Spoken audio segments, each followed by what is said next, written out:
youth, when they come out of schools, when they finish from schools, they're always looking for paid employment.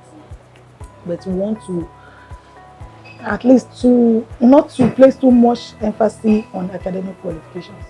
We want our youth to develop their inherent talents, so that when they come out from, when they finish from schools, they will not need to be looking for paid employment, and they themselves can be employers of labor.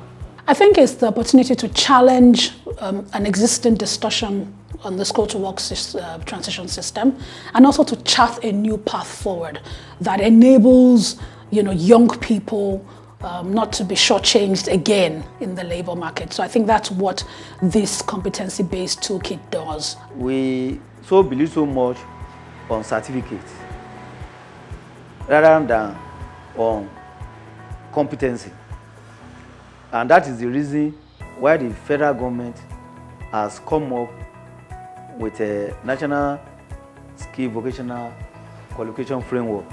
So a lot of people are going to get competency levels imputed through the national qualification framework for technical vocation, which tells you that you must be competent at this level if you're going to go to this job, that kind of thing. So we now look at upgrading skills, not just focusing on academic, but bringing technical vocation into the curriculum, bringing STEM into the curriculum, and then preparing them, for employment.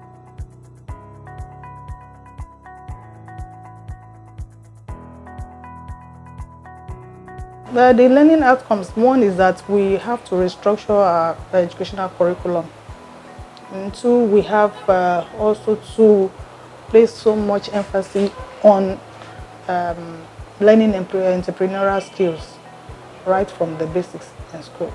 So one of the key learning points coming out of the conference or the discussions we had that day was we needed to develop 21st century skills, which means creativity, critical thinking, problem solving, collaboration, and communication. These are the skills that are needed in the workplace. So what we have integrated in Global International College is what we call, integrating STEM. That is cross-disciplinary education. It gives the opportunity for the entire system to start critiquing how we can do better so that young people can get a better opportunity to get into the workforce, whether they have a formal standard of a credential or not, because everyone is endowed. Everyone given an opportunity will contribute once they're trained to do so.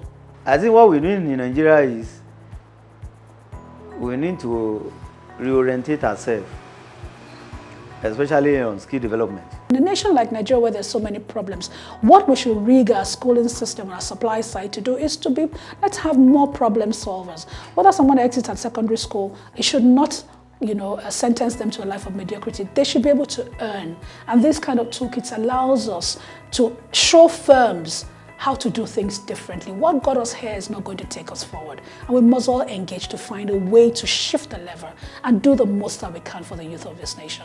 I want to advocate that our parents, they should encourage our youth to learn skills or to learn technical and vocational skills, and place less emphasis on academic qualification, because I think that is what will help them the most when they grow up and looking for jobs. So we are calling on government, we are calling on NGOs, we are calling on TVET institutions, government TVET institutions, private sector as well, international organization, development agencies, that we need to come together for the Nigerian youth. We need to help the Nigerian youth to become more productive, to have an employment, to have an income, so that they can escape the poverty. So once they escape the poverty, then we have less crisis in our nation. We need to continue to push these boundaries. Whether we like it or not, post-colonialism, Nigeria's education is yet to respond to its economic and development needs. We should not allow what the pandemic has taught us to go to waste. It's a lesson that we must maximize.